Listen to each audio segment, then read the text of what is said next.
extra cool ang ating morning for today dahil sa mga cool nating mga bisita. Cool at nakakatakot po. Charing. Tama, Jess. Taliwas po sa karaniwang iniisip ng ibang tao sa kanila. Maamot, hindi aggressive ang mga lahi ng ahas na meron tayo ngayon. Inaasahan ko yan, ha? Hindi sila aggressive. Pero, oh my God. For you. It's okay, it's okay. Pero alam mo, itong mga to, no? Ang tawag po dito ay mga ball python. Ball python. At tama ka dyan, Maui, no? Na dahil nga riyan, dumarami ang mga nag-aalaga ng mga ball python dito sa bansa. Oh, ang dami talaga. Ayan, bigyan natin sila ng dagdag kaalaman, ha? Tungkol sa mga cute at colorful talaga na maaamong ball pythons. Maamo talaga. Kanina pa kami dito at wala namang, di ba? Cool na cool nga sila Magulo lang Actually, yung in nasa akin. fairness. Magulo lang yung napunta pero sa akin. tawagan natin yung ating yung ating makakasamang breeder. Isang actually kapatid dito. Talagang kapatid ng ating kapatid kapatid. Sean Yao, thank you for introducing us to your brother Wellington Yao. Hello, Wellington. Hi, Ton. Good morning. Hey, Good morning. Good morning, kapatid. Sige na, sige na. Kami ay tuwan-tuwa dito sa iyong mga pets na dinala mo ngayon. Ginising mo sila, ha? At katulad ni Sonia, wantangkad din yun. Grabe. So, umpisahan natin sa takot ng lahat. Ano ba yung pinaka-misconception tungkol sa pag-aalaga ng mga python? Well, akala ng mga tao is aggressive sila, matatapang sila, pero hindi totoo yun. Talaga, as you can see, very tame sila, very mabait sila, and easy to handle naman. Kahit na kuya, first time nyo lang maghawak, medyo comfy naman. Pero ano bang pinagkaiba ng ball python sa iba pang mga ahas? I would say kasi kaya sila naging perfect number one na pet snake is because yung size nila is medyo saktong-sakto lang. Tapos, as you can see, yung temperament nila is very good. Yeah. Very tame sila. And they come in so many different colors and patterns. So, it's very fun sila pwede mo sila i-mix and match actually. So, So pag i-breed? Pag i-breed. yes. So pag ganun, ibig sabihin ba, makukuha mo yung desired color mo, yung kulay na gusto mo pag nag-ano ka, Yes, breed yes. ka. Wow! So ano yung mga posibleng kulay or ano yung mga outrageous na kulay na mga pwedeng gawin sa Honestly, kanila? the possibilities are endless. So, imagine mo, pwede mo i-mix ito dito, i-mix and match mo sila lahat. Madedetermine mo yung magiging outcome o ano na lang yun, good luck na lang? May genetic odds din. May genetic odds din, pero more or less madedetermine mo yung gusto mo makuha.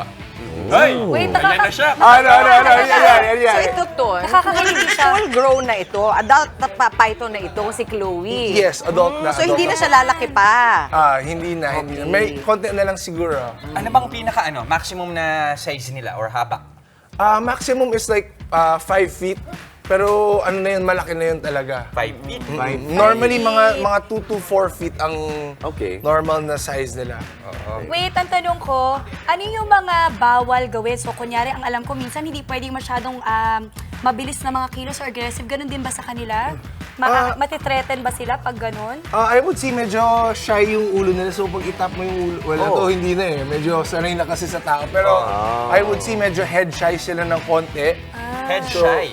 So kung ang pag-handle sa kanila, usually I would say kunin mo sila from the bottom. Okay. Ganyan lang. And then Tapos medyo... saka ka makarating sa ulo. Tapos itong sa akin, nagsished. Oo, may pangalan ba to? Ito si Blanca. Si Blanca. Mistisang Mestiza mistisa. nga Tama-tama naman kay po. Maui. Mestiza. Si Blanca daw ay pinangalanan ni Sean. Hi, Pinangalanan ni Dad. Sean. Yeah. Uy, Sean, talaga ang pamilya Ready niya ka talaga na? mahilig sa mga hayop. Ready na. Ay, nakakatuwa. Pero ano okay, so ano ba yung mga dapat na paalala sa mga kapatid natin na interesado mag-alaga ng ball python? Ano ba yung proseso? Kasi Oh my exotic gosh, to it's eh. like super Yes, well moving. actually, of course, dapat kumuha kayo sa isang registered na breeder, Okay. registered from the DNR para may papers yung snake nyo. And then, well, to take care of them, actually, relatively very easy to take care of sila. Maintenance, ano? Oh, kasi they only eat once a week. Once a week? So ano Once a week? pinapakain? So once a week na yun? Rodents, usually mice. Akala ko naman lechon manok. Hindi naman, bro, pwede naman. Para sa atin na lang yung lechon manok. Oo nga, kasi isang beses, isang linggo. Talaga, Yes. May napaka-low request, maintenance pwede daw ba ilagay sa lieg? Sino ang willing volunteer Let's go, natin? Maui! Ba't ako? So, wait. So mahilig silang kumain ng daga. Ibig sabihin, bawal ka rin Nagsished mag-amoy daga. Para hindi ka atakihin ng ahas, ganun ba yun? Dapat. Preferably, yes. Oo. Kasi may chance May na chance. ano. Yung araw yung sabi, nung may mga bisita rin tayo before eh. Oo. Yung sabi nila, basta ba hindi ka mag-amoy daga. Totoo. Wait, so yung mga ganito, wala silang venom. Or ano may Tagalog ng venom? Kamandag. Kamandag. Kamandag. Wala silang kamandag. Ayan, para alam din ng mga ating mga Saka ito ba yung mga safe. defang? Actually, wala silang fangs. Wala pala Kasi to. they use, they constrict their prey to eat. Yun, So- yung pupuluputin ka. Kung talagang galit sila sa'yo at gusto nila i-depensa yung sarili nila, pupuluputan Yun ka ang lang. ano nila. Hindi ka talaga kakagatin. Yun ang Okay gusto nila. nila. Kung hindi mo naman nasa-threaten, kung hindi mo Grabe dun sa So, kamay. wakas kumalma din yung alaga ko. Sino nga ulit ito? Lucky. Uy, sa wakas. Lucky! I love you, Lucky! Sanay na si Justin. Lucky. Oo nga eh. Sanay na si Justin. Leg ni Maui! Pero go. in terms of yung habitat nila, saan sila dapat Wow. inilalagay ito? Gusto mo? Mas prefer nila sa medyo madilim. So, kunyari sa isang bin.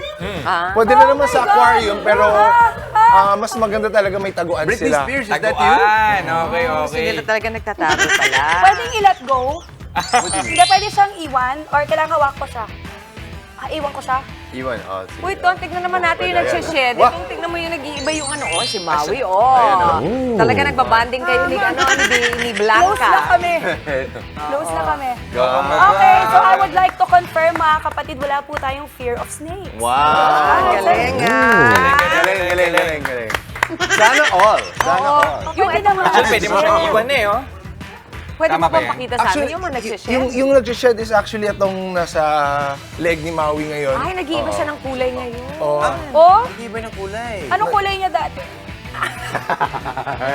Ayan, okay lang, Maui. Kaya mo yan, Maui. Oo.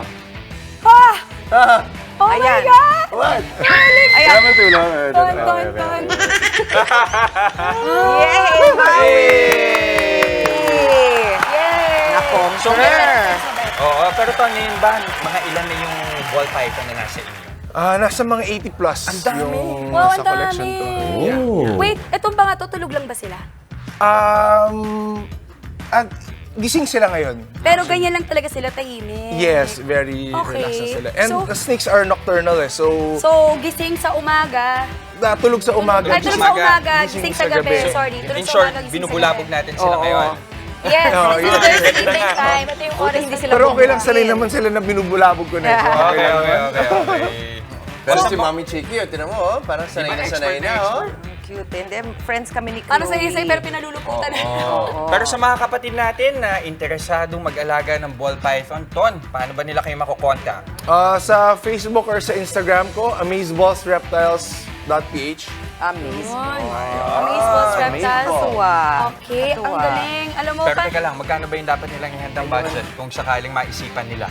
Nagva-vary kasi yung price eh. Parang koi fish, di ba? May Right. mura, may Oo, mahal. tama. So, depende. Pero sobrang dami kayong choices naman. So, mag-inquire lang kayo sa akin and Ano yung lifespan nila, message Ton? nyo na lang. nasa mga 25 years on average. May mga ba rin? Yes. Wow, okay. At saka wait, pag nagbe-breed kayo, ilan yung mga lumalabas na babies? Pag sa snake, usually how many to how many ba? For this particular breed, siguro usually mga 6 to 7 Sa isang anakan nila. sa isang anak. And they only breed once a year. Ayun, yung eggs nila, oh. Yeah. Once a year Once a lang? year Once a year lang. Okay, so tiyagaan din. Yes. Actually. Okay, maraming salamat, Wellington Yao. Thank you!